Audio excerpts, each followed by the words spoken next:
great guy. He's not here right now. I think he's off working or doing something.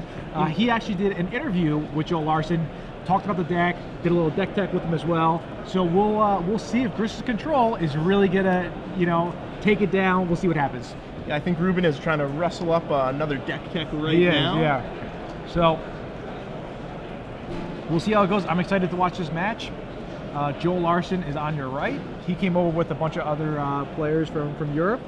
Group of 4 of them are traveling around, playing the circuit. It's the summertime, having some fun. Why not? Yeah. Young, wild, and free. Is that a song, I think? I think it might be. And Young, wild, and free. Why not be young, wild, and free to Magic Tournament? Yeah, why not?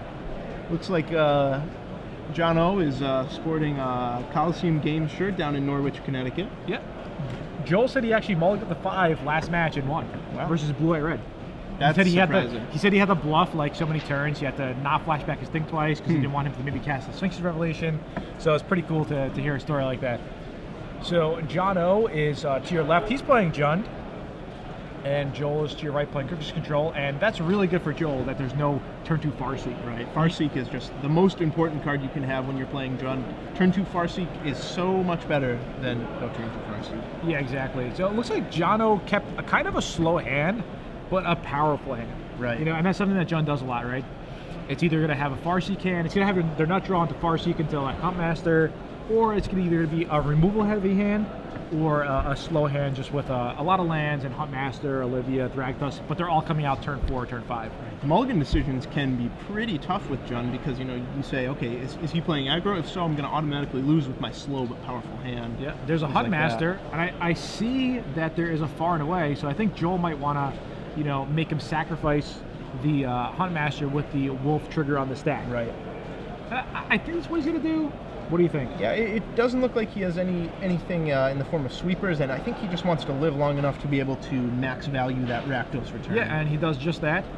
So the Huntmaster will be sacrificed. However, John O will still get a 2/2 Wolf and 2 life. Yep. Life's not too relevant.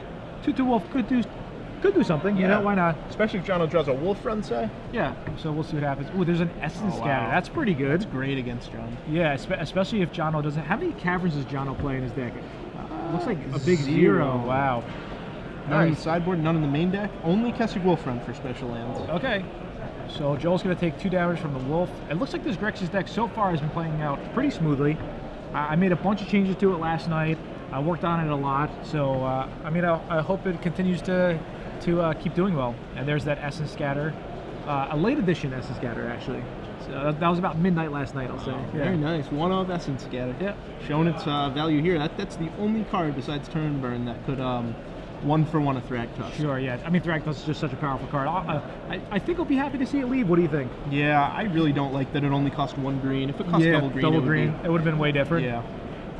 There's a Rakdos return for 3. Pretty good time to go for a Rakdos return. Yeah, especially against John that really doesn't play a lot of cards with flashback, so... Yeah. Why not do it now? Fire it off. So is it just land, Tragic Slip? I think so. Yeah. Overgrown Tragic Slip. Not really a big deal for Jono. Yeah. He doesn't even have a Kessig Wolf run, so those extra lands are pretty useless. Yeah. Well, he has the Wolf run in play, but he didn't have to discard the Wolf run yet. Right. So, all right. So Jonathan will use all his mana. He'll deal Joel 6 points of damage, 5 points of damage this turn. Yeah. Knocking Joel to 13. And Joel will just lay a land and pass the turn. Yep, Joel might have to use a removal spell on that Wolf token. Yeah, I believe he has the ultimate price, the one of the ultimate price in his hand, and then he'll want to save the Dreadbore for something more important.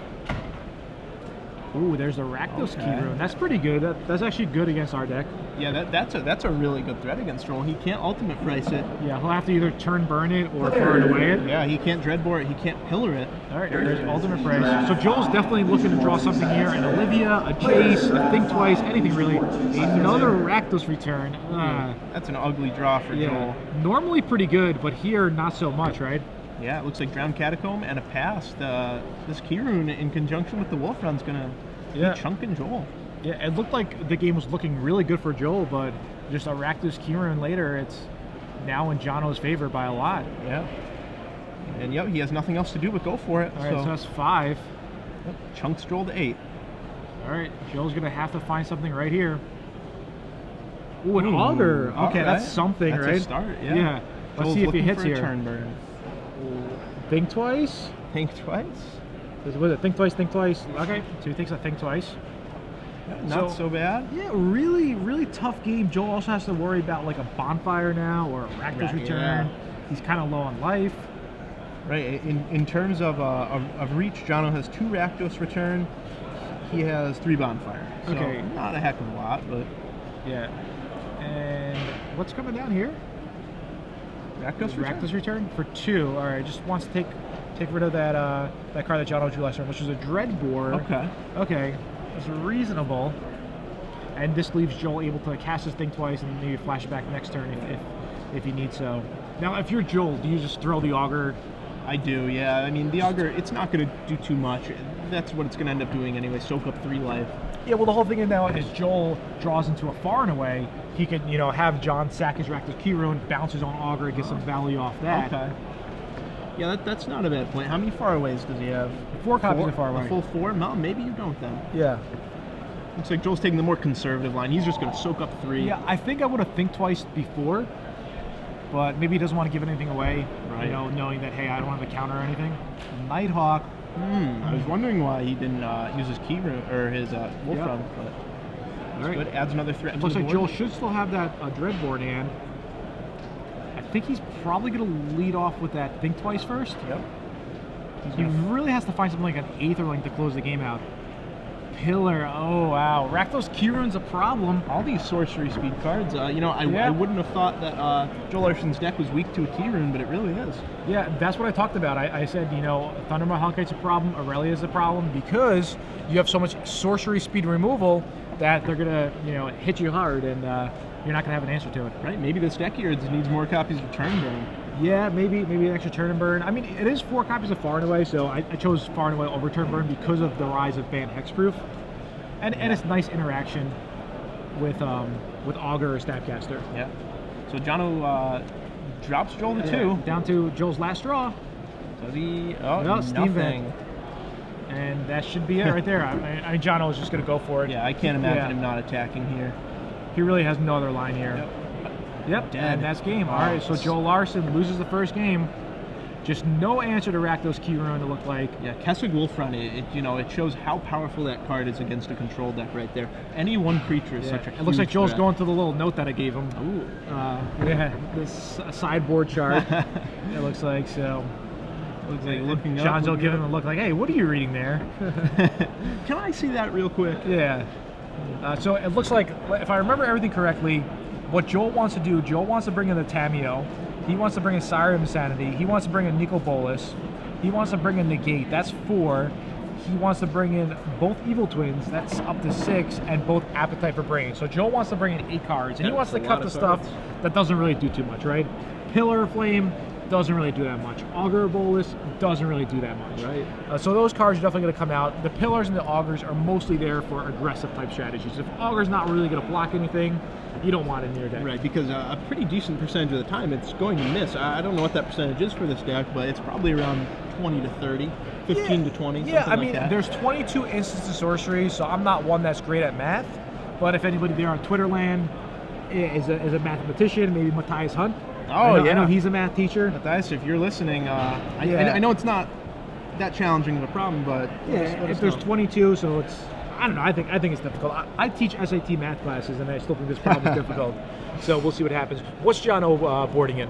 Well, he has a couple ground seals if he wants them. I can't imagine he does. He didn't see any Snapcaster mages. Most of these decks don't even really play that many Snapcasters. Sure. Well, Barter and Blood, no. 2 Liliana of the Veil, that'll come in for sure. 2 Underworld Connections, 2 Duress, and an Appetite for Brain. So he has a nice little discard suite, card advantage suite with the Liliana and Connections, and a pair of Rurik Thar too. yeah. And something that Star City likes to do is likes to feature some of the players, so we can get a background story behind them. Joel Larsson, Joel's a young player, 20, 21 years old. He's from Sweden. He's a student.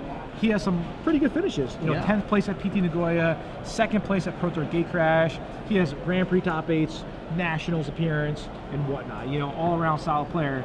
And on the other hand, Jono, although you said he has some success, he wanted to list his top finishes as none. All right, so that might give you a little perspective of the type of attitude Jono has. Maybe it's if I'm not first, I'm last. Yeah, You know? maybe. I would say he's played in the maybe 5 or 6 Pro Tours. Yeah. Maybe made the money 1 or 2, so nothing to write home about. But still Yeah, solid. playing in that many Pro Tours, winning that many PTQs is impressive and all by I mean, itself. he's 4-0 right here at one of the SCG Opens. Yep. As long as he continues, it will lead him to an invite to Somerset in a couple of weeks. I'm excited for the Somerset Invitational. Are you playing it, Zach?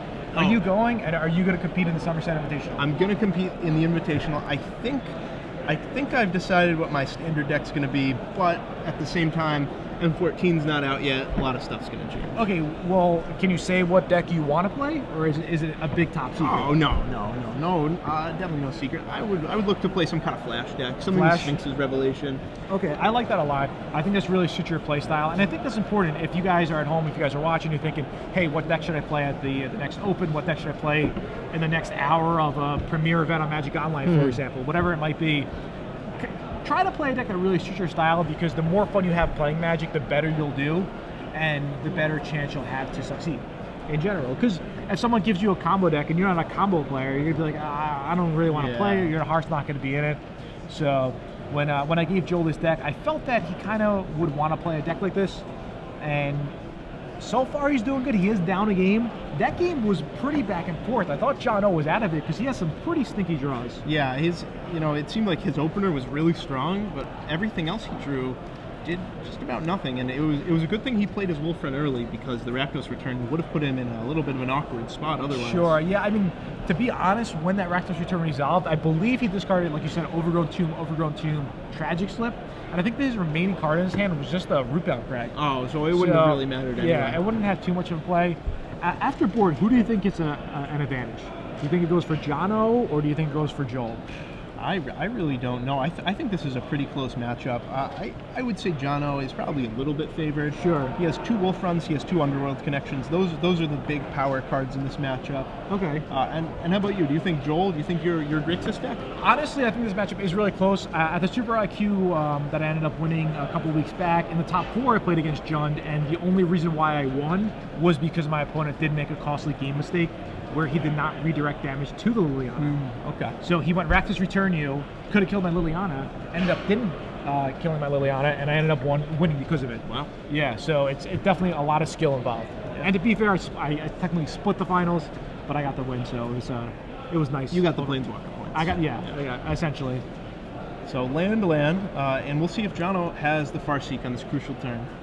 I think Joel does have the Izzet Charm, though, the one of the Izzet Charm, so we'll see what happens. And I think he's going to go for the Izzet Charm if he has it. Oh, Yep. wow. Yep. Counter the Farseek. Yeah, maybe Jono doesn't have a red mana? It doesn't look like he does. I think he has another black-red and a Cavern of Souls. And that's it, right? Yeah. Yeah. No, not a Cavern. Oh, no Cavern? It might have been Kesset. Oh, Yeah, right. Yeah. All right, he's paying 2 life. What is this? Is it a Vampire Nighthawk? Interesting card to have in after sideboard. I think I was still Essence Scatter this, though. No? Would you want to go for the Think Twice instead? That's fine. He might not have a 4th land. Can't quite tell what's in Joel's hand. Yeah. Was it no 4th land? Oh, he has 1 land. Oh, it's Water Grave. Okay. Yeah. So I guess Joel thinks Nighthawk's not that big of a deal. Something more important would be like a Hot Master or a Thragtusk. Right. Oh, and there's a Jace. Okay. Oh, okay. That's really good right here. He'll pump it up to 5. He'll shut down that Nighthawk pretty well. That Nighthawk and the Jace will just be playing back and forth there. 4-5, 4-5. I think Joel could even, go down to 4, then go to 2 just to draw some cards and kind of try to run away with this game. Yeah, Joel's out of lands at this point too. So if the top of his deck is not a land, he'll pretty much be forced to -2 that Jace and look for a land card. And I think this definitely shows the power of the Grixis deck. Once you could sculpt it the way you want to sculpt it, take away those pillars, take away those Augur Bolus, and just put more powerful cards and see what it could do. And I mean, it also doesn't help Jono's case that he's color screwed here because of the Farseek. Right. Yeah. That was a crucial Izzet Charm on the Farseek. Jono would be up to 4 mana, the flashpoint for Jund, but instead he's stuck on 3 here. All right, so there's Jace. I love the Fact of Fictions here. This is like my favorite thing. Oh, still no land for Joel. Yeah, that's pretty crazy. The deck does feature 26 lands with 2 key runes, so. How would you split this? It really depends on Jono's hand, what Appetite for Brains is going to hit. I think it's a Rourke dog in John's hand. I would. Maybe he doesn't want to show Joel that he has it. He wants to really surprise him with it. Yeah. I don't know if you're Jono. I mean, Joel's going to take the pile of 2 almost no matter what it is. So I guess the 2 weakest cards. Another argument is that maybe he wants to put Faraway separate because he might not know that Joel has another removal to handle a Nighthawk. So in Jono's mind, he might say, hey, if I don't give him this piece of removal, I'm going to kill Jace this turn. Right. Because Jace didn't +1 and -2. With the amount of time that Joel thought about his decision whether to he does just that, yeah, or -2, I think you have to put him on a removal spell. Yeah, and now I think Joel is able to go Appetite for Brains you, leave open Far and Away because he had a second one in hand. Right. So here we go. We'll see his hand. Wow, yeah, that countering that Farseek was huge. I don't even know what I would take here. I mean, you could take 5 out of the 6 cards, right? Yeah. Set that Putrefy away. You can't take that, but it just shows the power of Appetite Brains versus a Jund deck. It does. I don't think I would take the. I might take the Olivia Valdarin just because I have a Rakdos Return in the hand, so that card is going to let Joel clear away much of the rest of Jono's hand. So, maybe just. So you just want to just kind of cut out in case John draws a land here, a red land. You want him to have no play next turn. That's right. Is that it? Okay, that's fine. That's definitely a pretty good argument to take the Olivia.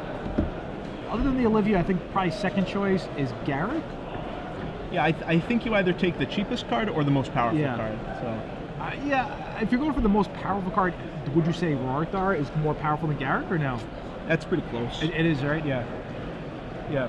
I guess at home, if you guys want to tweet in, if you guys just are on Twitter, just tweet in. What would you have taken there? It was actually kind of close. Yeah, it was. I think I like Olivia, but if you guys want to voice your opinion, why not? Tweet at GFabs5, tweet at SCG. Live, you know, tweet at ZC Hall. Yeah, ZC Hall. Tweet at all of us. Cameo drawn for Joel Larsson, but he's no still land. I think you have to throw away Jace this turn. Really? Just to find a land? Just to find a land. He has a think twice too. Yeah, but I kind of want to play time. Ooh, okay, there's a land. Okay. All right. Zach Hall, the genius. Yeah. All right. So Jace +1s, and the noose is growing a little tighter for Jono here. Wow, just nothing for Jono. Abrupt Decay. Yeah, I wonder why he has Abrupt Decay in. He didn't see Rakdos Keyruin. No, maybe he was worried about Liliana of the Veil. Okay, that's definitely fair. Yeah. On 3 lands. Wow, yeah, that's perfect. definitely what you want there. Yeah, it looks like Joel's in a commanding lead this game. However, Jono, if he gets some lucky top decks, if he draws running lands, Joel's going to have to answer a lot of his threats. And the other thing is, Joel doesn't have a win condition yet, right? Right, yeah. I mean, Jace is almost a win condition. Tamio is almost a win condition. Tamio's a win condition. It doesn't have the Aetherling. Doesn't have the Nicol Bolas just to really end the game right away. Yeah, and Jono enters his scoop phase. Wow, there. Scoops off a Tamio. Yeah. Yeah, I guess he knew that Joel had the Rakdos Return in his hand too, with plenty of lands. Yeah, okay. It's a pretty reasonable. Yeah, that's scoop. fair. Yeah, just to save time and everything. Yeah. And Jono's attitude, I guess, if you're not first, you're last. He doesn't want to have to fight through that. He just wants to play game 3 and see what happens. Get further embarrassed on camera there. Yeah, that's fine. So these players are going to go to a game 3. None of the games were that close. Neither one. Jono got mana screwed there in the first game. Joel really just couldn't answer a wolf run. Yeah, I honestly thought the first game was close though. Like if he has lots of outs for Rakdos Keyruin, right? Yeah, he does. I mean, he has a Snapcaster Mage. He has Olivia's. He has more Far and Aways. He has Turn and Burn. Probably about 15 outs, 12 outs, something like that. Something up there. Like if you're counting Aetherling as an out, right. You know, it's a handful of outs there, or cards that could draw into more outs, like a Jace or something. He was drawing really live that first game, but just couldn't quite do it. Yeah, and I mean, that's what happens sometimes. All right, so we have some more tweets in from Daniel Justice. He says that you want to, he's asking, do I run Dreadbore for Garrick? I'm kind of confused on his tweet. Maybe Zach can figure this out. I think he's saying that for the most powerful card, he'd pick the Rurikthar over the Garrett, okay. which makes sense because he had the Dreadbore. Yeah, it doesn't make. Yeah, I guess so. It is really close, but I do like Joel's line of just taking the Olivia, just kind of cutting off Jono's sequencing of turns. I think that's something really important. It's something that Osip talks a lot about when he's on camera. I saw he did coverage a couple of times recently with Cedric. It was great to watch, and the one thing that I really liked both of them that they were discussing was sequencings of turns. You know, Cedric's been playing Magic, I don't even know, 15 years. Osip's been playing 15 years. Both players had success in the Pro Tour. So they both understand the sequencing of turns, which is something really cool to listen to and kind of understand. A long time ago, Finkel, he would always say in interviews, or if you were just to speak with him, he would say, yeah, and other players would say this about him, that he would think turns in advance. Right. Basically, way more turns in advance than any other player of the time was thinking. And Yeah. you know, it's as simple as saying, okay, it's turn 3. Do I want to play my 2-drop, which is better right now, or my 3-drop? And you say, well, I'll play the 3-drop because next turn I'll have 4 lands. I can play 2 2-drops. Sure. It's as simple as that. Just really making the most out of all your mana every turn. Yeah, and now this is a really important match, not only because the winner will move on to 5-0, but both these players are strong players. So, you know, sometimes when you go to a tournament, you'll get some rounds where you're playing against players who might not practice much. They might be, you know, an inexperienced player. But then sometimes you just run against like some powerhouse players, and if you can beat the powerhouse players, you know you're in pretty good shape. Yeah, I mean, you're Joel have effectively lands. knocking them out. Joel only has a 1-lander. Wow. Yeah, that's unfortunate. I don't think the Grixis deck mulligan's that great. It does have Think Twice to help. It does have Jace to help. But overall, it doesn't have a Sphinx Revelation deck card. Right. It feels pretty weird to say that the Jund deck mulligan's better than the blue control deck, but in this case, it's true. Yeah. Jund deck has Thrag Tusk and Hunt Master and things like that. Yeah, and especially when you're boarding in cards like Nicol Bolas, you need to have a lot of lands. What happens if Joel draws an opening hand now, and he's on 6 cards, one of them's Nicol Bolas? That's almost like a mulligan. Yeah, that's exactly like a mulligan. Yeah. He doesn't have Faithless Looting. He doesn't have any kind of looter effects to even discard that. The only thing is the Lighthouse. And The it's Lighthouse, a 1-off, you know? So we'll see if his 6-card hand is better. He is on the draw, which is good and bad in some ways. It's bad because he's on the draw, but it's good because he gets to see an extra card and maybe not miss a land drop because of it. Especially with the mulligan, yeah. Yep. So we'll see. He's basically looking for a couple of lands, a Syncopate, and Think Twice. And if you're just joining us right now, Zach Call and Gerard Fabiano in the booth. That is not the hand you want. Yeah, Jeez, we're watching Joel Larsson ship it to 5. Ship in it this to game 5. 3. Yeah. And you can see his friends in the background. The grimace right there really says it all. Yeah. That was a gross hand. Yeah, and I felt that Mulligan 5 really put him over the top, and he's shuffling my cards really hard now. Yeah, and I do have a foil Jason there, and a foil Water Regrave that's Japanese. So. Wow, calling him out on air. Can we get the judge to tell him to not rip? No, I'm just joking. Yeah, Joel Larsson, not a happy camper here. 4-0. Jonathan Morawski, 4-0. Yeah, These players trying to move on to undefeated, 5-0. Yeah, going to 5. I mean, Joel's not out of it yet, but when you're going on to 5, you're really going to have to hope for the perfect 5, you know? But as you can see, Joel is still lighthearted. He's joking around with his buddies back there. Really, all he wants is lands. I think Joel just wants 3 lands. And any 2 cards from his deck. Yeah, 3 lands, Rakdos, Kieran, Tameo could do it. Oh boy, that's a good hand right there. Yeah, but it also really comes down to Jono's hand. If Jono just has a busted draw, it would be really difficult for Joel to win all 5. Joel taps his deck, he says, come on. He knows how much trouble he's in on the draw versus John, a tough matchup. Yeah, I see 2 lands, so I think he just has to keep that. He can't ask for anything better than 2 lands. Well, there's Steam Vents. I see Rakdos return in Jono's hand, so that's going to be especially brutal with his opponent on 5. Yeah, no Farsi again. Jono, does Jono play Farsi? Yeah, he plays the full 4. Okay, he does. Yeah, it's joking around, but you know, sometimes you got to ask. Ooh, another Thrag Tusk. So Jono really doesn't have the best draw here. Joel's not out of this yet. Yeah, but I mean, Jono's draw is very powerful, so I don't know what Jono's going to do to combat this, really, right? Yeah, Joel's sitting on Far and Away right here. Far Away, Aetherling, Rakdos return Olivia. So that's a powerful hand. If he can just buy enough time to get to the late game. Yeah, I don't know. So what is this, a Hunt Master coming down? I think he's probably going to have to make him sacrifice this with the Wolf on the Stack, no? Doesn't look like it. He doesn't do it? I think he wants to save that Far and Away for its full value for 5 mana. He thinks, I'm behind so many cards. Really? All right, there's Olivia. Maybe John doesn't have an answer to Olivia? Is that possible? Post-board, I mean, the Jund deck shouldn't have that much removal in them. So I think Joel's just rolling the dice here. No, there's a Dreadbore. Yep. Yeah, that's unfortunate for Joel. I think Joel was really relying on that Olivia, especially when you mulligan down to 5. You need a card like Olivia that can actually just take over the game by itself. Yeah, I really like Joel's play, though, of not casting the Far. Really? Yeah, because if the Olivia sticks, he still has that Far and Away, and if it doesn't stick, that's turn 5, and now he can cast both halves. So it really doesn't cost him all that much. Yeah. I mean, because it's not like you're going to play Aetherling on turn 5. That's not a good play. Or turn 6. Right. Yeah. With like tapping out, essentially. Yeah. We're going to tap out. That's a fair argument. Now, if you're Jono, do you play Thrag Tusk, or do you just Dreadbore that Olivia? I think I get rid of that Olivia right now. There's also a Rakdos return for 3 he could do just to. That Rakdos return could be a beating. Yeah, next turn I think the return will get Joel's whole hand, so I like waiting for on the return. Yeah. Joel draws a Lighthouse. Lighthouse. That's pretty good. Maybe Joel has to Rakdos return for 3 here. I think he might have to. Jono has 4 in hand? No, for 3. I like this play by Joel. He's got 4. Yeah, he has 4 in our hand, but he's doing it for 3. I really like this line. Yeah, and if you're Jono, I think he has to keep Rakdos return, and now it's just a top deck war, where Jonathan is in a great shape because of the mulligan at 5. But if it wasn't the mulligan for 5, look how this game would have been different.